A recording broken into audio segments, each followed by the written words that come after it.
to be moving on to our next speaker. His name is Mr. Obosa. I hope he's on the line. Mr. Obosa, I hope you're on the line. And he's going to be talking about community service, and he's also had 20 years experience working in the community service sector. And he worked in areas of child and youth, sports, recreation, immigration, employment, settlements. He's the director at the Caribbean Canadian Artistic Starts, Inc., also a nonprofit organization centered on community. And also he holds a diploma in social service works, immigration, consultation, and humanity.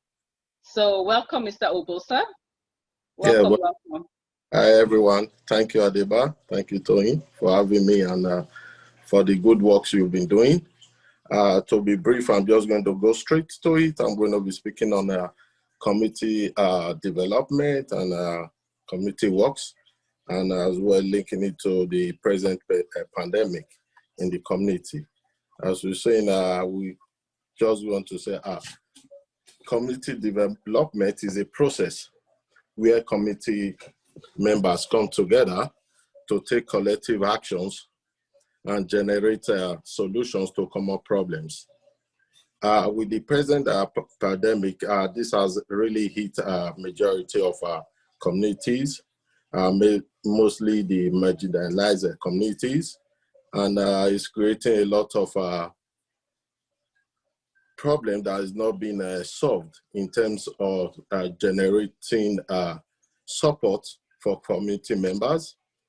Anything dealing with people working together to make our community better can be put under community development, whether those are social or economic needs.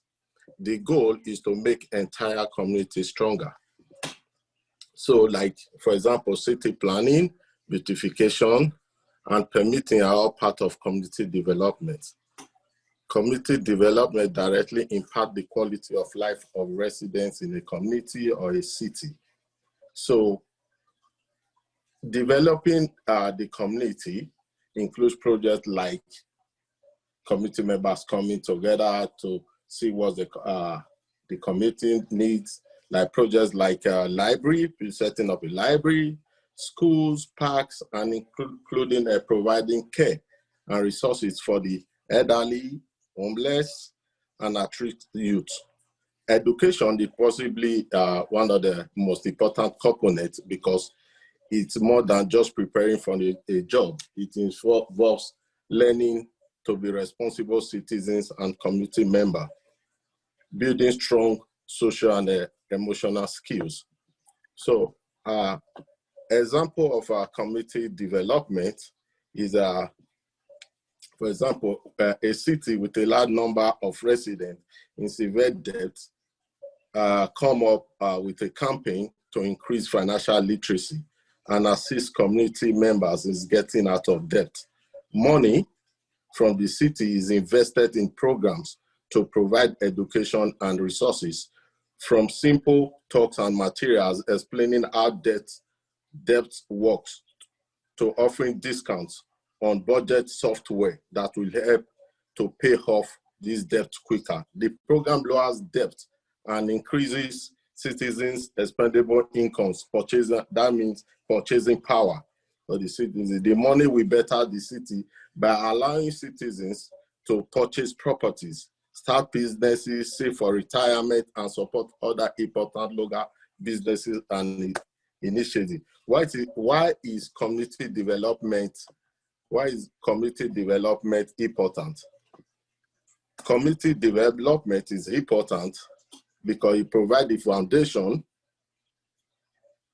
a city builds off or to improve the lives of its citizens. It creates strong, diverse communities that are able to attract and keep talent, start and grow businesses.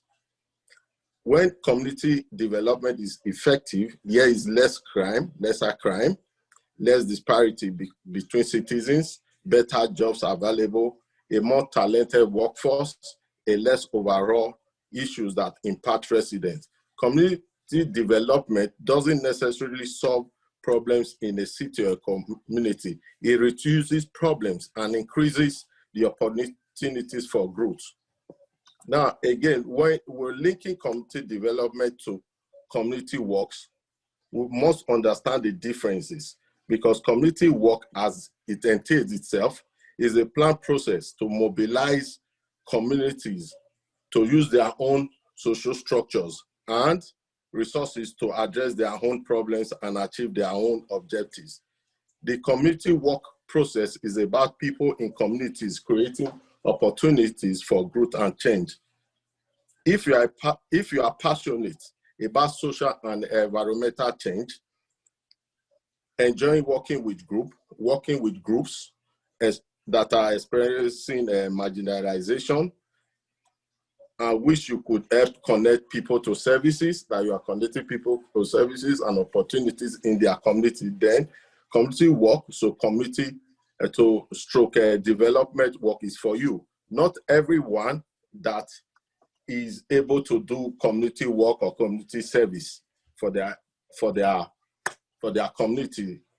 And again, those that are in terms of advocacy, those are good at that community development, so works out for them to be able to social change in whatever they need in their community. With the present pandemic that is just ongoing, a lot of our community organizations are lacking in terms of providing services, and not everyone is able to measure up than before the pandemic. So what I would encourage personally from me, that what we're doing, that organization should partner with each other to deliver services. They should be able to apply for fundings. Once some organizations that are not for profit, those that are not for profit, that do not have registration numbers, should partner up with other organizations within the community where to be able to apply for fundings. They should be shy or be bossy towards themselves, because that's presently one of the ways to get funds is to deliver ongoing services. And most services are moved now to virtual platforms. Like where I'm working, I work with the Jane and Finch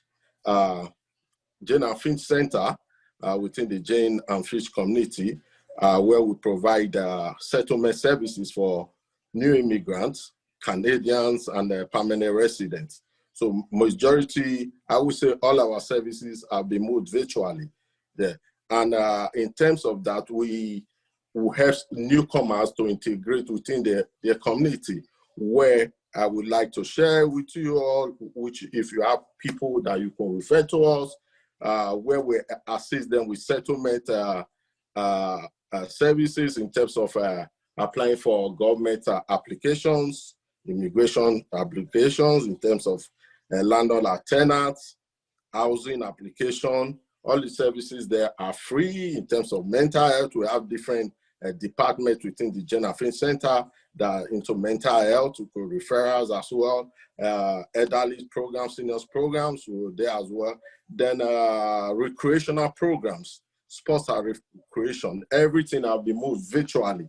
So you can always refer people. All our services are free, where we engage in terms of the recreational and sporting programs. We engage the youth, because a lot of youth, like the first speaker rightly said, a lot of youth are presently dealing with mental issues. So a lot of our services, like I said, are moved virtually. We have like basketball. Our basketball program have been moved virtually, for example. So there are, again, there are, and examples of community services are helping the hungry or homeless, donating clothes, old clothes, volunteer for a soup kitchen or food bank with us in our food bank. We have a steady ongoing food bank that is practically supporting the Jane and Finch community, is ongoing. So you can come in, register, or just give us a call. We have you to come in to pick up a hamper bags. So I encourage, because of time, I have limited time, if you don't want to shorten, for everyone to try and come, the organization to try and come together and work together within this time. Whatever services or whatever thing you're able to bring in, this is part of, this is highly welcome, this is part of community development, to see a social change within our community, to assist and support everybody.